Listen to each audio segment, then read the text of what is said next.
Okay, willkommen zum dritten Nagarjuna-Kurs. Wir gehen jetzt durch 5 Jahre Nagarjuna. Ich wollte schon immer sein größtes Buch übersetzen, das den Titel Weisheit trägt oder Prajna. Also ich habe einfach entschieden, dass während der Lamrim-Zeiten ich euch vielleicht etwas Nachtisch anbieten würde. Und ihr wisst, was passiert, wenn man zu viel Nachtisch bekommt. Man wird verrückt. Also wir haben Nagarjuna Nummer 3 gefilmt und es wird 5 Jahre dauern, um Nagarjuna fertigzustellen. Und wir sind jetzt im dritten Jahr und es läuft gut. Wir arbeiten an Shoni Lamas Kommentar und gestern sind zwei gute Dinge passiert. Wollt ihr mich nicht fragen, was? Nummer eins, wir haben den Scan gefunden von Shoni Lamas Kommentar, der vor 20 Jahren verloren gegangen ist, der aus seinem eigenen Kloster stammt, aus dem Shone-Kloster.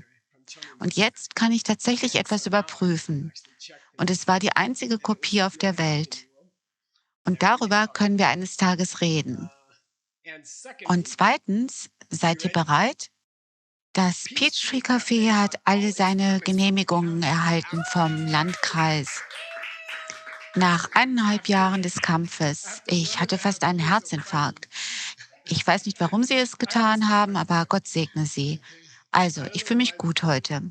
Ich dachte, da viele von euch zuhören, möchte ich mich zuerst mal bei euch bedanken für die Mitarbeit im ACI-Freiwilligenteam überall auf der Welt und dafür, dass wir die Dinge umsetzen können bei ACI. Ich bin sehr, sehr dankbar. Wie bitte? Oh, wir haben auch Freiwillige für Medizin-Buddha. Also, ich habe überlegt, welches leckere Gericht vom Peachtree Café können wir den ACI-Freiwilligen servieren, zusammen mit den Medizin-Buddha-Freiwilligen. Welche leckere Sache kann ich euch geben? Denn das muss ein Kaffeebesitzer so machen. Also ich dachte, eine Menge von euch sind in den Goldclubs. Viele von euch helfen, das Projekt zu unterstützen, um die alten Bücher zu retten. Es wird etwa 700 Jahre dauern, um alle Bücher zu retten. Und es wird ungefähr, ich weiß nicht, nur ein Buch, das wir dieses Jahr angefangen haben, wird 51 Jahre brauchen, um fertig zu werden. Ich weiß nicht, wie es weitergehen wird. Also, wir haben so gearbeitet. Und ich dachte, da eine Menge von euch zu tun haben mit ACIP, oh, ALL und damit, wie man die Bücher rettet, ich dachte heute, dass es vielleicht Spaß machen würde, damit anzufangen, dass ich euch beschreibe, wie ich es benutze. Also ich benutze diese Datenbank etwa 200 bis 300 Mal pro Tag in den letzten 35 Jahren. Und ohne sie wäre es für mich sehr schwierig zu unterrichten. Was ich gerne machen würde, und es tut uns leid, unsere Technik ist heute nicht so auf der Höhe. Ich habe einen Computer auf meinem Schoß und gegenüber ist der andere Computer. Aber ich dachte, ihr würdet gerne sehen, wie die Datenbank aussieht, weil viele von euch Geld sammeln für die Erstellung dieser Datenbank. Und vielleicht habt ihr sie noch nie in Gebrauch gesehen. Und ich möchte das heute irgendwie mit Nagarjuna verknüpfen. Dies ist also eine spezielle Nagarjuna-Klasse. Und während dieser Version von Nagarjuna, die sehr, sehr schwierig ist, verknüpfen wir es damit, warum der Medizin-Buddha funktioniert. Warum haben die Mantren funktioniert? Wie funktioniert dieses Tantra? Und wenn du verstehst, wie die Mantren funktionieren, wie die Praxis funktioniert, dann wird es vielleicht besser funktionieren. Es ist wie ein Computersystem. Wenn man versteht, wie es funktioniert, kann es besser funktionieren. Und wenn du nicht verstehst, wie es funktioniert, könntest du am Ende einen Computer auf dem Schoß haben, um zu versuchen, dass der andere Bildschirm etwas zeigt. Also ist es offensichtlich wirklich nützlich zu wissen, wie etwas funktioniert. Wenn du verstehst, wie die Praxis des Medizin-Buddhas funktioniert, dann kannst du sie viel besser machen und du kannst damit bessere Ergebnisse erzielen. Wir hatten eine große Diskussion darüber. Einige Leute haben gesagt, oh, es spielt keine Rolle, wie es funktioniert. Bring ihnen einfach bei, wie man es macht. Aber ich glaube, wenn man weiß, wie es funktioniert, ist es kraftvoller. Wenn du wie eine alte Oma irgendwo bist und einfach Mantren machen willst und du nicht wissen willst, wie sie funktionieren, ist das in Ordnung. Ich denke an meine Mutter, sie ist 95 Jahre alt. Vielleicht kann ich ihr nicht erklären, wie das Mantra funktioniert. Ich kann ihr einfach sagen, mach einfach die Mantren. Aber wenn du verstehst, wie die Dinge funktionieren, funktionieren sie besser. Also, hier ist die Datenbank. Ja, an, ich möchte euch etwas über Nagarjuna zeigen. Natürlich ist es Nagarjunas Ding, die Leerheit zu erklären. Nagarjunas beliebteste Sache aller Zeiten ist natürlich, die Leerheit zu erklären. Und so sieht die Datenbank aus auf meinem Computer. Hier sind die verschiedenen Teile der Datenbank, die ich täglich benutze. Und lass uns zum Tengyur gehen. Das sind 5000 Bücher, die ins Tibetische übersetzt wurden. Und die Übersetzung dauerte 700 Jahre. Sie beendeten sie zu der Zeit von Jetsun Kappa und es waren 4600 oder 4700 Bücher. Und das erste Ziel von ACIP, ALL, vor 35 Jahren war es, alle ihre alten Bücher aus Indien, das sind alle Sutren, alle Kommentare und alle Tantras, einzugeben. Das einzige Problem war, dass es in Indien keine Kopie von ihnen gab. Sie wurden alle verbrannt oder zerstört. Also die erste Aufgabe, die wir hatten, war, wir haben mit diesem alten Kloster Kontakt aufgenommen, das noch einige Blöcke hatte. Und wir sind tatsächlich in die Bibliothek gekommen und wir hatten die Blöcke. Wir haben neue Seiten von den Blöcken gedruckt. Und du sprichst von 310.000 Blöcken. 310.000 Blöcke, um all die Dinge zu drucken aus dem Kangyur und Tengyur, aus dem alten Indien. Und wir haben es geschafft. Wir sind fertig geworden. Wir haben ungefähr 10 bis 12 Jahre gebraucht und wir haben getippt. Das sind ungefähr 310.000 Seiten. Und wir haben es geschafft. Also, wir haben das, was wir verwenden können. Hier ist Tengyur. Das sind alle Kommentare aus dem alten Indien. Und ich wollte, hier sind alle Kategorien des Tengyur. Hier. Zum Beispiel gibt es die Vollkommenheit der Weisheit, mittlerer Weg, es gibt nur Geist, es gibt Abhidharma, da ist Vinaya, da ist Logik, es gibt Medizin, da ist Architektur, da ist Grammatik. Es gibt Bücher darüber, wie man praktische Dinge macht, wie man eine Regierung führt. Es gibt hier sogar ein Buch darüber, wie man Edelsteine bewertet, was mir am meisten Spaß gemacht hat.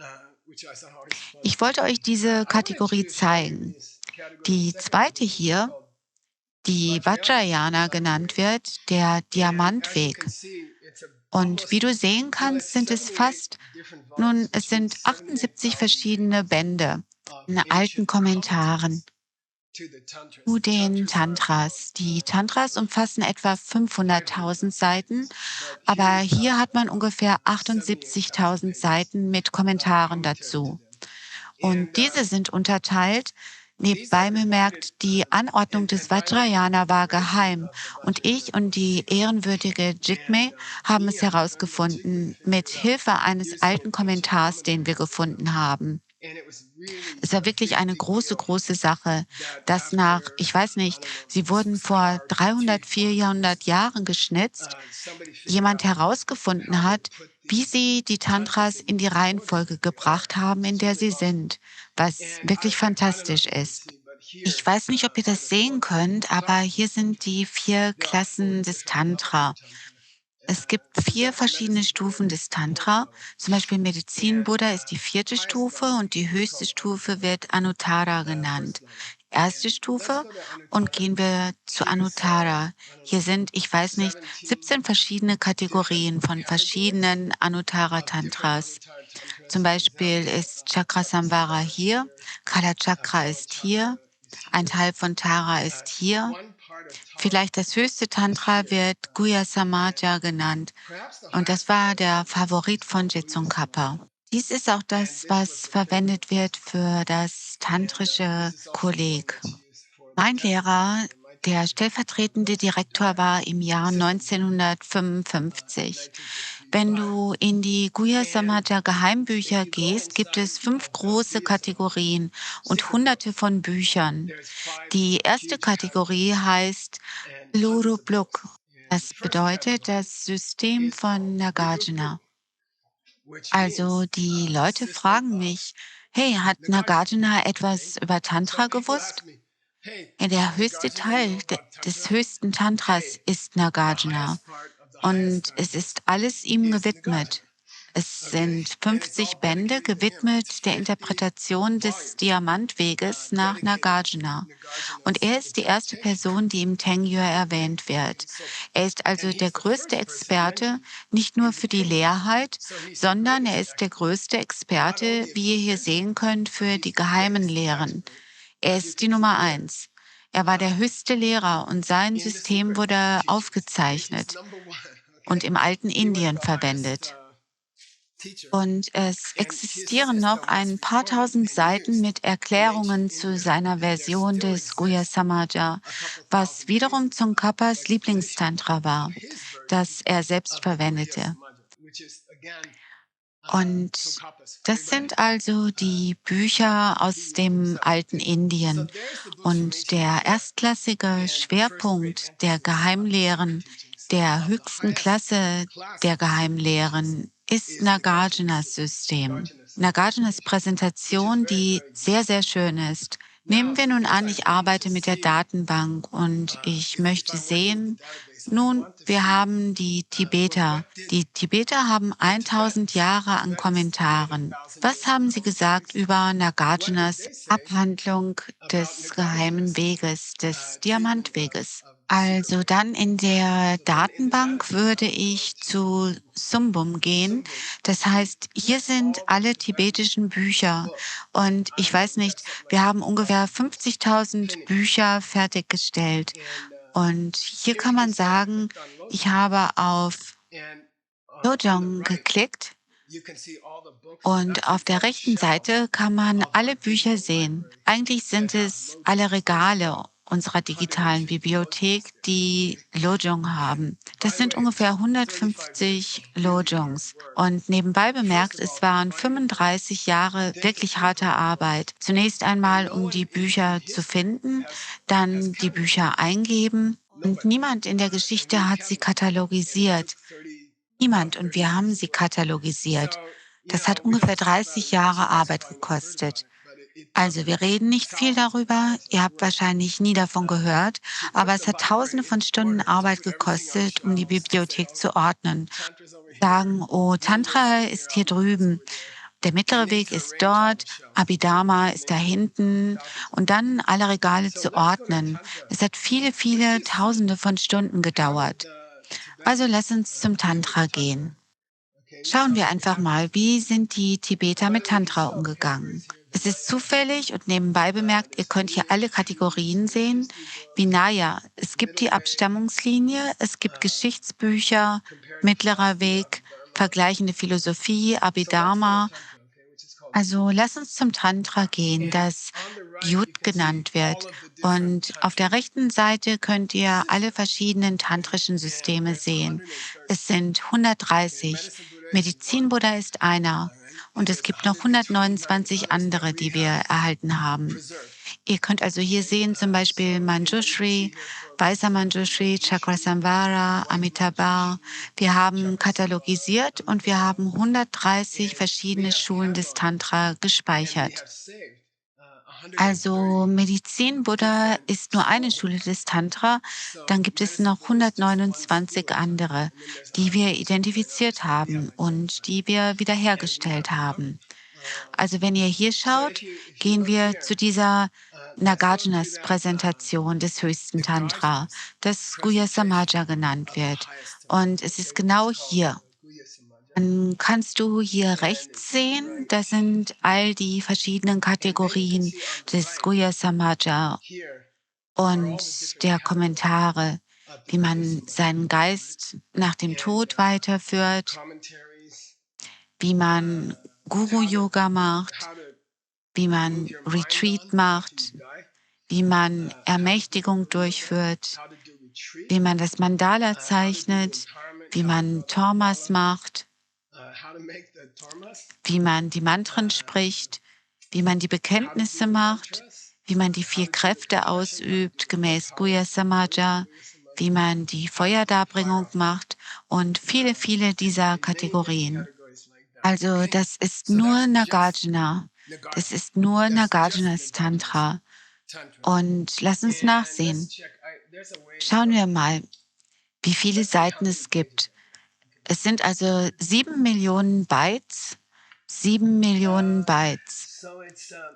Nennt es, ich weiß nicht, wenn ihr es in Seiten übertragt, sind es 7,5 Megabyte allein bei Nagarjuna. Das sind ungefähr 5000 Seiten.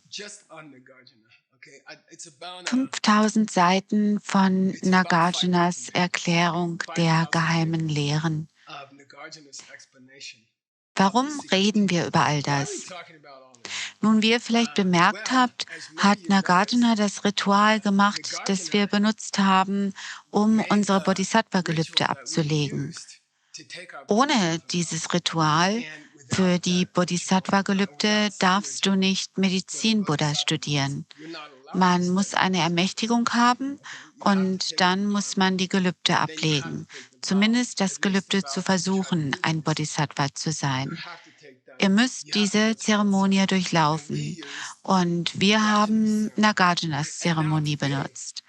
Jetzt werden wir heute in das Schwimmbad springen namens Nagarjuna. Und es ist extrem schwer. Wir werden jetzt in seine Lehren über Leerheit springen. Geshe-la, was hat das mit dem Medizin-Buddha zu tun? Nun, hier ist das Suchprogramm für die Datenbank. Wir haben dieses Suchprogramm erfunden. Ich dachte, ihr würdet gern sehen, wie es funktioniert. Ich werde 5000 Bücher aus dem alten Indien suchen. Ich suche nach jedem Eintrag für Jangchup Kisem Bodhicitta und ich nehme nur einen Teil des Namens, weil es schneller geht. Und dann suche ich das in der Nähe seines Namens, Naga. Hat Nagarjuna etwas über Bodhicitta geschrieben? Warum, Geshe-la? Warum schweifst du jetzt ab zu Bodhicitta? Weil ich gereizt bin. Warum bist du gereizt? Weil ich verärgert bin. Warum bist du verärgert? Ich habe gestern mit jemandem gesprochen, der sagte, oh, wir sind schon beim Medizin-Buddha, wir brauchen das Lamrim nicht mehr. Wir sind jetzt fortgeschritten, wir müssen Lamrim nicht mehr machen. Und ich machte, ich habe mich geärgert.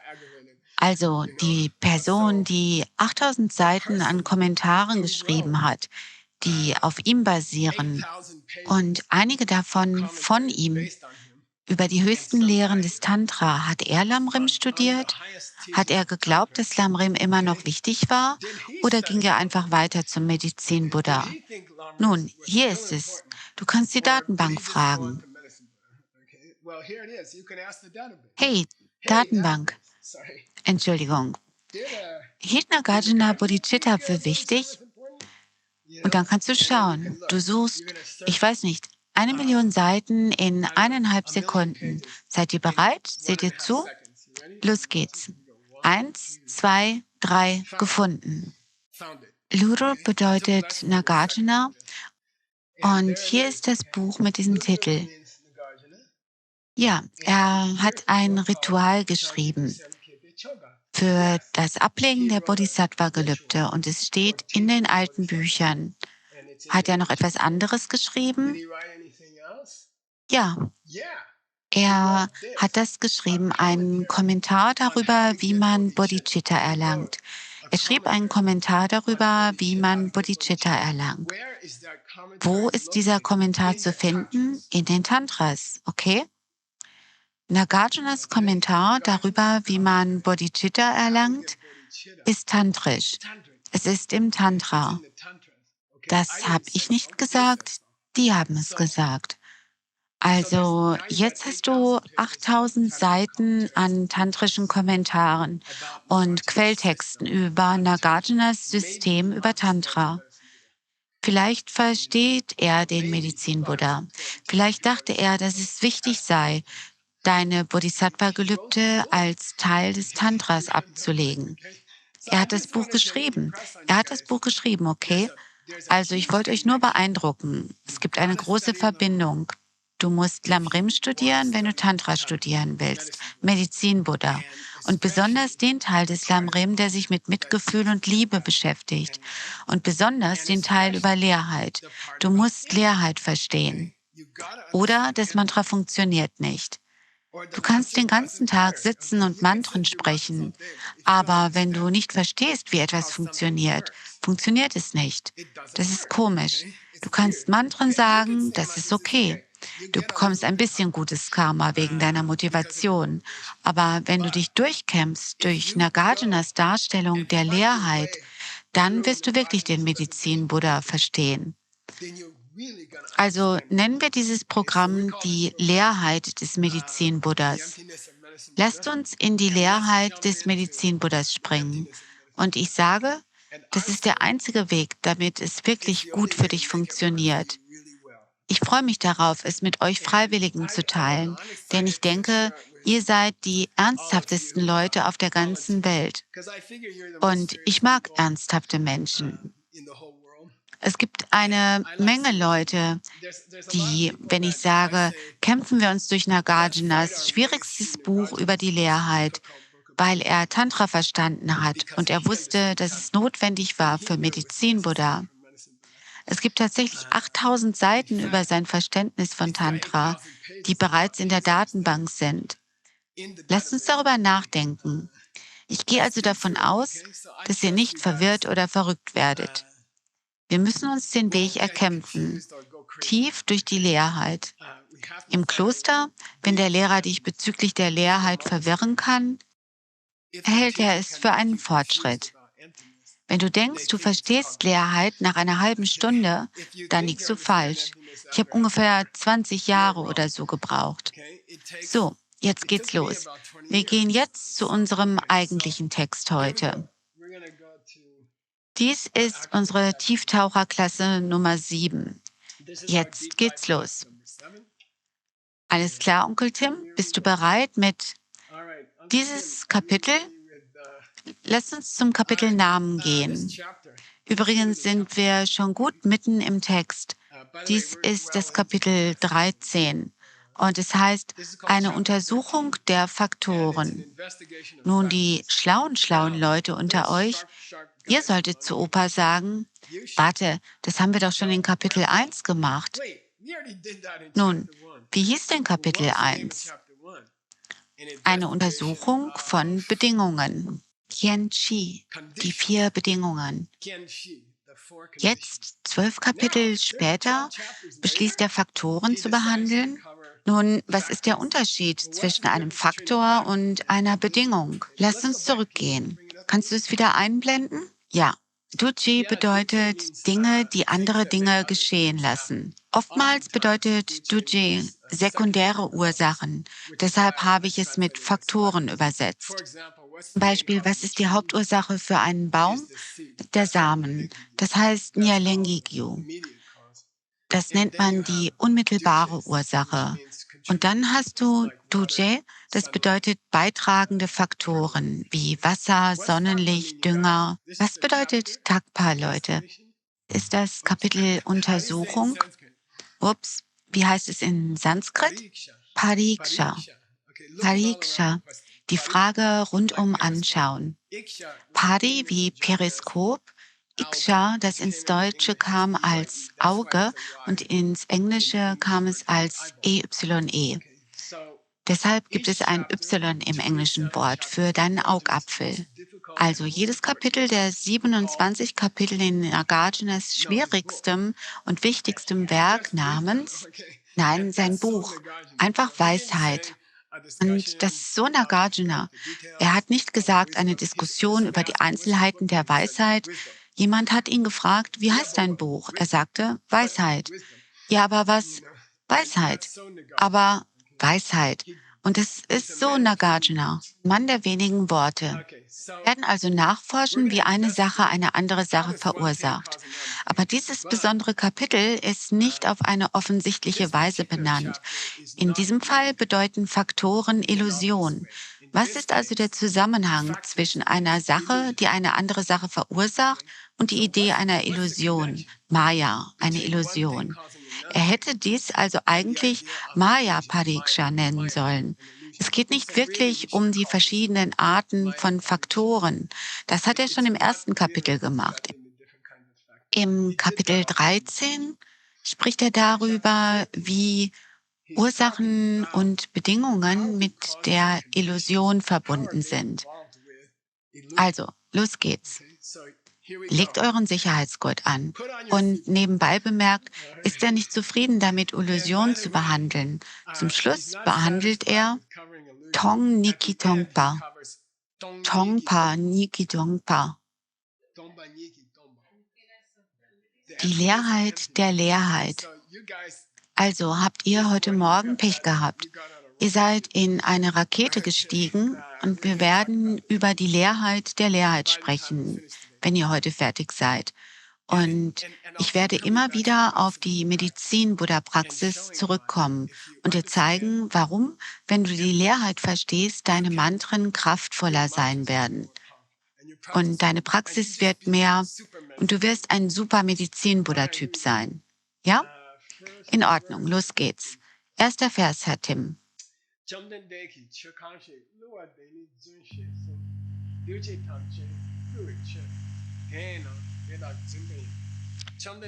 Der Buddha sagte, jedes einzelne Ding auf der Welt, Lua, betrügt dich.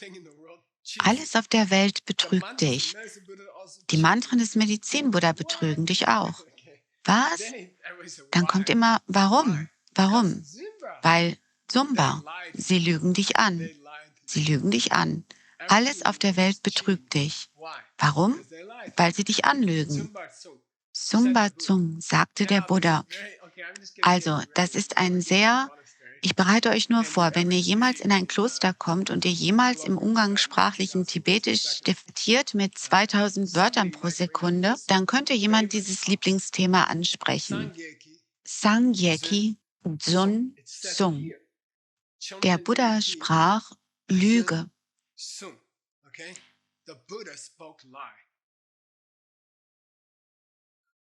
Der Buddha sprach Lügen. Na gut, also befolgt der Buddha nicht die 10 guten Taten, richtig? Wie meinst du das? Er hat Nummer 4 gebrochen. Was ist Nummer 4? Er lügt. Der Buddha sprach Lügen. Und wenn du eine lustige Debatte führen willst mit einem 12-Jährigen im Kloster, dann reicht es für etwa 1,5 Stunden oder so. Buddha sprach Lügen.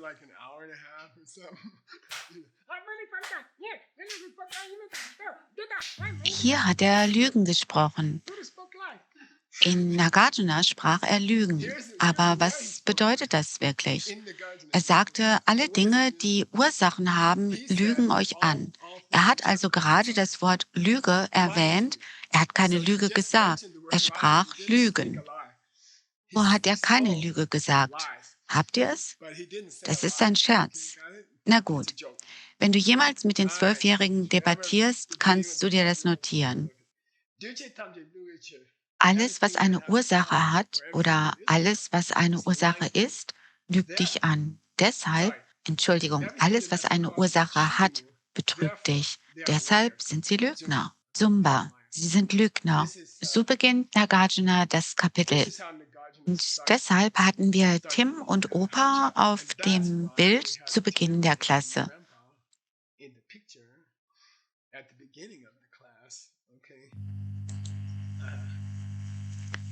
Und die Idee ist die, ich weiß nicht, der Arbeitnehmer betrügt den Arbeitgeber, denke ich.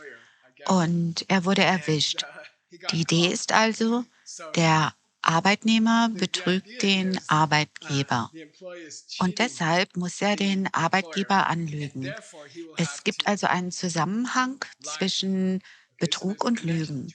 Er hat das Geld gestohlen, was Betrug ist, und jetzt wird er deshalb lügen müssen, um das Geld zu behalten. Alles klar, also versetz dich einfach in die Stimmung. Wir reden hier über Illusionen, über jemanden, der dich anlügt. Lass uns zum nächsten Vers gehen, Tim.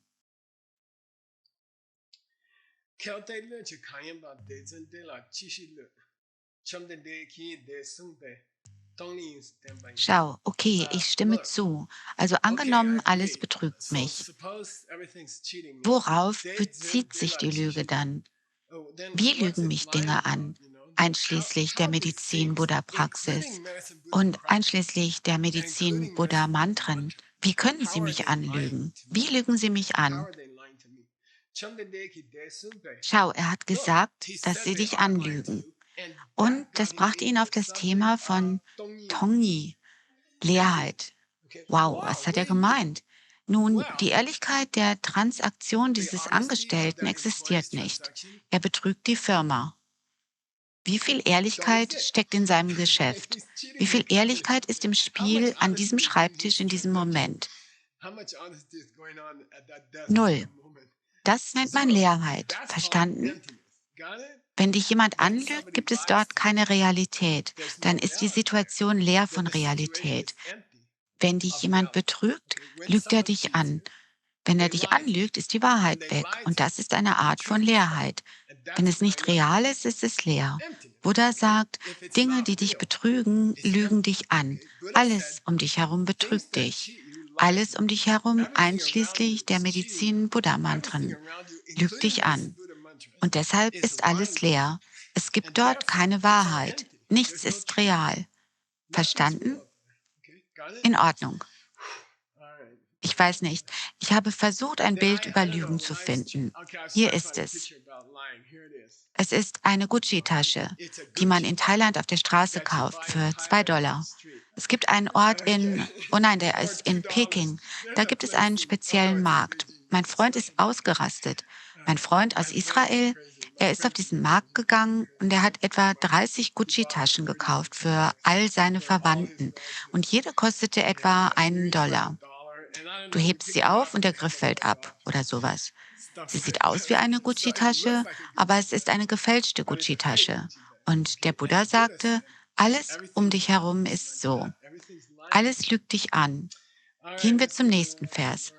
Oh, Entschuldigung, ich werde ein Zitat einwerfen und es ist nicht in deinem... Wann hat der Buddha denn über Lügen gesprochen? Angeblich hat der Buddha über Lügen gesprochen. Kannst du mir also das Zitat zeigen? Und Choni Lama nimmt die Herausforderung an und er sagt, ich zeige dir das Zitat. Ich habe ein Zitat, wo Buddha darüber gesprochen hat. Es heißt Matrupa Chubale.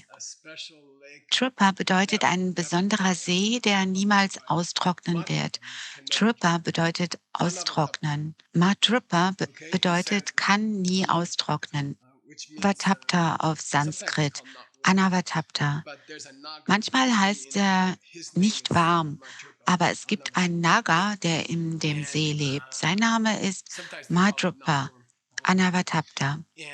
Manchmal wird er nicht warm oder warm genannt. Er führt ein Gespräch mit Lord Buddha in diesem Sutra. Es ist das Sutra über den Naga im See und Buddha sagt, was von Bedingungen kommt, da sind unsere Bedingungen. Alles, was sich aus Ursachen und Bedingungen wie Samen, Wasser oder Dünger, alles, was aus Wasser und Samen geboren ist niemals geboren. Alles, was aus Wasser und Samen geboren ist nicht geboren. Buddha sagte, es ist alles Schwindel, alles Lüge. Es gibt dort keine Natur, geboren zu werden. Nichts wird geboren. Es gibt nicht das kleinste bisschen, das dort geboren wird. Ich sage euch, alles, was mit Ursachen vermengt ist leer. Es ist eine Lüge. Die Wahrheit ist weg. Jeder, der das wirklich versteht, kann Dinge gut machen, wie die Medizin-Buddha-Praxis, Wagyu Yin. Weißt du, Wagyu bedeutet wie eine frisch verheiratete Frau oder so ähnlich. Bedeutet, dass sie geschickt ist, sie lebt auf die richtige Weise. Jeder, der Leerheit versteht, macht eine gute Medizin-Buddha-Praxis. Wer hat das gesagt? Der Buddha hat es gesagt. Und warum? Weil er die Illusion dort versteht. Er versteht, dass es dort Leerheit gibt.